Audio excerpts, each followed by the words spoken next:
नमस्ते दोस्तों, स्वागत है आपका मेरे YouTube चैनल टी नितिन में। आज हम बात करने वाले हैं म्यूचुअल फंड्स के टाइप्स क्या होते हैं एंड म्यूचुअल फंड्स में इन्वेस्ट करते टाइम किन चीज़ों का ध्यान रखना ज़रूरी है। आइए शुरू करते हैं इस नई इन्फॉर्मेशन को।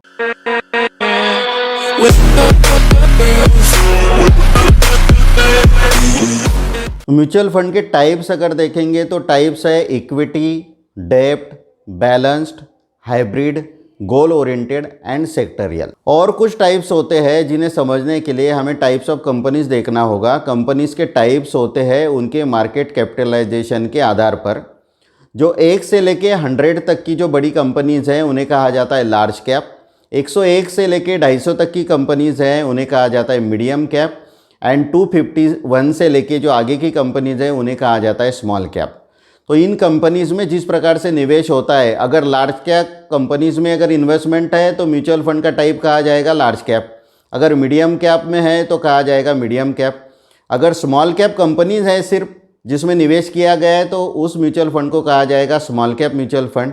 एंड अगर मिक्स है कुछ लार्ज कैप, कुछ मीडियम कैप या कुछ स्मॉल कैप का, तो उसे कहा जाएगा मल्टी कैप। क्या क्या फैक्टर्स डिसाइड करने चाहिए म्यूचुअल फंड को चूज़ करने के लिए? दोस्तों ध्यान से सुनिएगा, क्योंकि 42 एएमसीज है इंडिया में, 42 असेट मैनेजमेंट कंपनीज है जिनके 2500 से ज़्यादा म्यूचुअल फंड्स है और उनमें से आपको 5, 6 या 7 चुनने हैं सिर्फ। तो वो चुनते टाइम आपको क्या क्या चीज़ों का ख्याल रखना चाहिए? सबसे पहले ख्याल रखना चाहिए एज ऑफ फंड, मतलब उस फंड को कितना टाइम हुआ है, नया है, पुराना है, एस्टेब्लिश ट्रैक रिकॉर्ड है, क्या नया वाला फंड को आपको चुनना है। दूसरा चीज़ टाइप ऑफ फंड, जैसे मैंने अभी बताया था, लार्ज कैप है, मिड कैप है या मल्टी कैप है। और आपको ये देखना होगा पर्पज़ क्या है, आपका क्या पर्पज़ है, आपका टाइम होराइजन कितना है, ये चीज़ों को कैलकुलेट करना है। एक्सपेंस रेशो कितना है, स्टैंडर्ड डेविएशन कितना है। एंड आपको सिर्फ रिटर्न्स पे ध्यान नहीं देना है, आपको ये सारे फैक्टर्स को ध्यान में रखना है। एंड ये सारी चीज़ें देखने के लिए आपको किसी फाइनेंशियल कंसल्टेंट की अगर गाइडेंस मिलती है तो वो आपके लिए कभी भी अच्छा रहेगा। और क्या पॉइंट इंपॉर्टेंट है जब भी आप इक्विटी में या म्यूचुअल फंड्स में इन्वेस्ट करते हो, तो सबसे पहला चीज़ तो आपको मार्केट को बॉदर नहीं करना है, क्योंकि मार्केट का अंदाज़ा किसी को नहीं है, कोई लगा नहीं सकता। आपको लॉन्ग टर्म होराइजन रखना है। अगर आप लंबे अवधि के लिए निवेश करना चाहते हैं तो एक अच्छा विकल्प हो सकता है। दूसरा चीज़, आपको स्कीम रिटर्न्स का भी इतना ज़्यादा नहीं सोचना है अगर आप लॉन्ग टर्म के लिए निवेश करते हो। अब देखिए ना, कोरोना से पहले मार्केट 40,000 था, कोरोना आने के फर्स्ट वेव के टाइम पर ही 26,000 पर नीचे आ गया था। बहुत सारे लोग इससे डर गए थे, बट उस 26,000 से वो आज की डेट में 62,000 पर आ गया है। अब ये 62,000 से कहाँ जाएगा किसे नहीं पता। लास्ट ईयर की हम अगर बात करेंगे 2021 की, तो 248 ट्रेडिंग सेशंस हुए थे और इस 248 ट्रेडिंग सेशंस में 49 times all time high record बनाया था सेंसेक्स ने। तो ये चीज़ हमें दिखाती है कि मार्केट में अगर लंबी समय के लिए इन्वेस्ट करेंगे, निवेश करेंगे, तो ये आपको एक अच्छे रिटर्न देने के चांसेस बहुत ज़्यादा बढ़ जाते हैं। क्या आपको पता है लास्ट ईयर का 2021 का बेस्ट परफॉर्मिंग फंड कौन सा था? अंदाज़ा लगाइए। तो दोस्तों लास्ट ईयर का मतलब 2021 का बेस्ट परफॉर्मिंग फंड था क्वांट स्मॉल कैप फंड, जिसने 88% के रिटर्न्स दिए हैं। आप में से कितने लोगों ने उसमें निवेश किया होगा?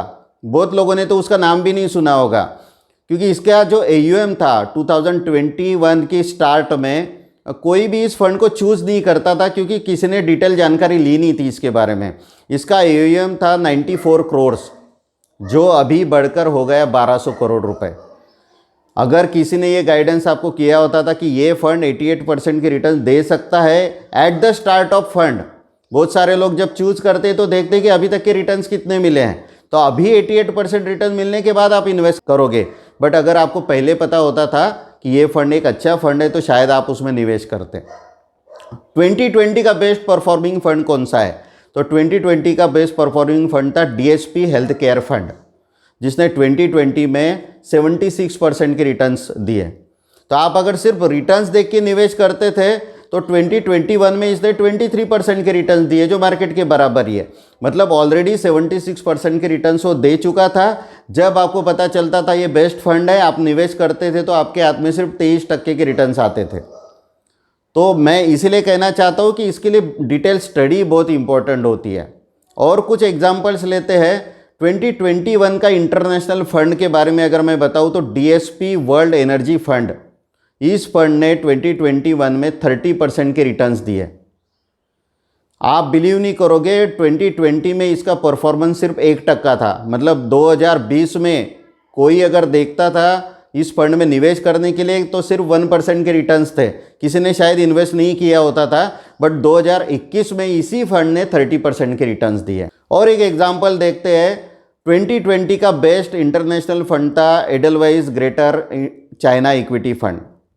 2020 का परफॉर्मेंस इसका 57% था। अगर किसी के सलाह पे आपने इसमें इन्वेस्ट कर दिया होता था तो 2021 में इसके माइनस में रिटर्न्स गए हैं, दैट इज -9%। बहुत सारे इन्वेस्टर्स ने गोल्ड में इन्वेस्ट किया था लास्ट ईयर। उससे पहले 2020 में गोल्ड ने 27% के एनुअलाइज रिटर्न्स दिए थे, बट 2021 में इसका परफॉर्मेंस -4.5% था। तो इन सारी चीज़ों के लिए मैं क्या बताना चाहता हूँ आपको कि आप आपके प्रोफेशन में बिजी होते हो, आपके जॉब में या आपके बिजनेसेस में बिजी होते हो, किसी के एक आधे टिप की वजह से आप अगर कहीं पे निवेश करते हो, सिर्फ रिटर्न्स देख के अगर निवेश करते हो तो हो सकता है कि आपके कैलकुलेशंस, आपके अजम्पशंस रॉन्ग हो सकते हैं। और इसीलिए आपको किसी फाइनेंशियल डिस्ट्रीब्यूटर की सलाह लेनी चाहिए। कौन होना चाहिए आपका फाइनेंशियल डिस्ट्रीब्यूटर? सबसे पहले तो उसको नॉलेज होना चाहिए, वो कितने साल से उस फाइनेंशियल सेक्टर में काम कर रहा है वो देखना बहुत इंपॉर्टेंट है। वो आपके लिए रिसर्च करेगा, वो देखेगा कि कौन सी इन्वेस्टमेंट आपके लिए बेहतर है। एंड आप आपके जॉब में, आपके सर्विस में आप बिजी रहिए, आप आपका काम करिए, उसको उसका काम करने दीजिए। तो दोस्तों, आज हमने देखा इस इंफॉर्मेशन में कि म्यूचुअल फंड्स के टाइप्स क्या होते हैं और हमें किन चीज़ों का ख्याल रखना चाहिए जब भी हम निवेश करते हैं। आपको अगर ये वीडियो अच्छा लगा होगा तो इसको लाइक करिए, कमेंट करिए, शेयर करिए, ताकि ज़्यादा से ज़्यादा लोगों तक ये इन्फॉर्मेशन पहुँचे। और जी हाँ, मेरे YouTube चैनल टी नितिन को सब्सक्राइब ज़रूर करिएगा। Thank you very much.